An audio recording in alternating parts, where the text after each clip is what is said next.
এখানে প্রশ্ন বলেছে যদি সমবাহু ত্রিভুজের বাহুর দৈর্ঘ্য এ হয়, আমরা জানি সমবাহু ত্রিভুজের প্রতিটি বাহুর দৈর্ঘ্য সমান, এখানে এ বলে চিহ্নিত করেছে। প্রমাণ করতে হবে যে ইহার উচ্চতা √3/2 এ। ঠিক আছে, ত্রিভুজটির উচ্চতা কি হবে?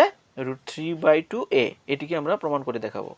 এটি প্রমাণ করার জন্য আমরা একটি সমবাহু ত্রিভুজ অঙ্কন করে নিব। এবিসি একটি সমবাহু ত্রিভুজ, বিডি হচ্ছে ইহার উচ্চতা। ঠিক আছে, সমাধান লক্ষ্য করুন।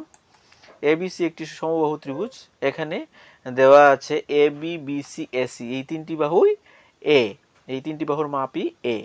ঠিক আছে, বিডি হচ্ছে, আমরা বিডি অঙ্কন করে নিলাম।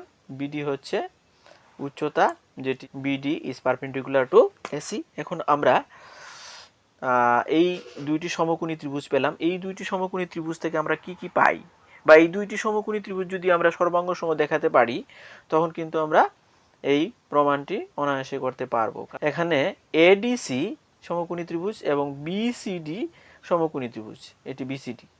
এই দুইটি ত্রিভুজ থেকে আমরা কি কি পাচ্ছি? এই দুইটি ত্রিভুজ থেকে আমরা AB is equal to BC, এই দুইটি বাহু সমান, কারণ আমরা জানি সমবাহু ত্রিভুজের বাহুগুলি সমান থাকে।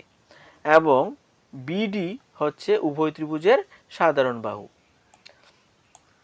BD is equal to BD, উভয় ত্রিভুজের সাধারণ বাহু।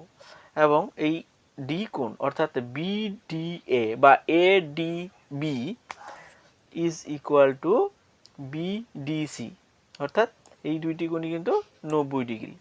Angle BDA is equal to angle BDC equal to 90 degree. Angle BDA, BDA বলতে বিডিএ মিডিলে যেটি থাকে সেটি কিন্তু অ্যাঙ্গেল, অর্থাৎ এই কোণটি 90 ডিগ্রি, এটি কিন্তু 90 ডিগ্রি। ঠিক আছে, যেহেতু এখানে লম্ব আমরা অঙ্কন করেছি এসির উপরে। তো এখান থেকে লক্ষ্য করুন, এই দুইটি ত্রিভুজের দুই জোড়া বাহু সমান এবং এক জোড়া কোণ কিন্তু আমরা সমান পেলাম। তো এক্ষেত্রে এই দুইটি ত্রিভুজ সর্বাঙ্গ সম হয়ে গেল আর এইচ এস স্বীকার্য অনুসারে। যখন আমরা সর্বাঙ্গ সম পেলাম, তখন কিন্তু আমরা বলতে পারি A D is equal to D C. তো this implies A D is equal to C D বা ডিসি। তো A D is equal to D C, তার মানে কি এসির আধা হচ্ছে সিডি, এটিকে আমরা এইভাবে লিখতে পারি, this is equal to half of AC. এই কমপ্লিট এসির আধা হচ্ছে ডিসি বা এডি, তো হাফ অফ এসি লিখতে পারি। এসির মান হচ্ছে আমরা জানি a/2, এটিকে আমরা এইভাবে লিখতে পারি। এখন আমরা এই সমকোণী ত্রিভুজ থেকে পাইথাগোরাসের সূত্র মতে লক্ষ্য করুন, এবিডি এই সমকোণী ত্রিভুজটি থেকে আমরা কি পাই লক্ষ্য করুন।